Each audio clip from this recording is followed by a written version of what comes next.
Le coronavirus fait un retour marqué en Europe. L'Espagne a vu une hausse de plus de 2300 nouveaux cas depuis vendredi. En France aussi, les statistiques repartent à la hausse. On est revenu à plus de 5000 cas par jour après avoir franchi les 7000 cas en 24 heures vendredi.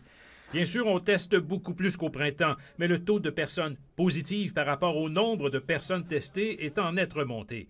Si certains hésitent encore à parler de deuxième vague, c'est qu'il n'y a pas de flambée du nombre de décès, car il y a beaucoup plus de jeunes, moins fragiles, parmi les personnes infectées. C'est justement pour éviter une trop forte propagation qui obligerait à un reconfinement que les mesures de protection ont été resserrées.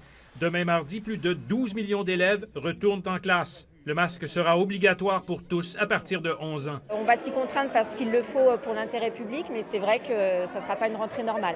Ça risque d'être un petit peu compliqué, mais il va falloir s'y adapter et puis trouver d'autres façons d'enseigner certainement. Obligation aussi de porter le masque dans les rues de plusieurs grandes villes, en tout ou en partie, Nice, Toulouse, Marseille et Paris par exemple. Et dès mardi, à l'intérieur des entreprises, dans tous les espaces partagés, exception pour les bureaux fermés individuels. C'est une bonne sécurité. Après, c'est vrai que quand on est tout seul à son bureau, c'est un peu contraignant quand même.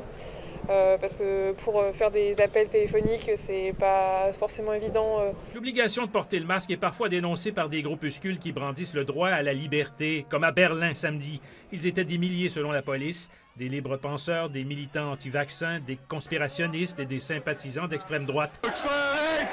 Quelques centaines d'entre eux ont tenté de pénétrer de force dans le Reichstag, le Parlement allemand. Les policiers ont réussi à les repousser de justesse. Le gouvernement d'Angela Merkel a parlé d'images honteuses. Tous ont encore en mémoire l'incendie du même bâtiment en 1933, prétexte donné à Hitler pour asseoir son règne de terreur. Sylvain Drapeau, TVA Nouvelles.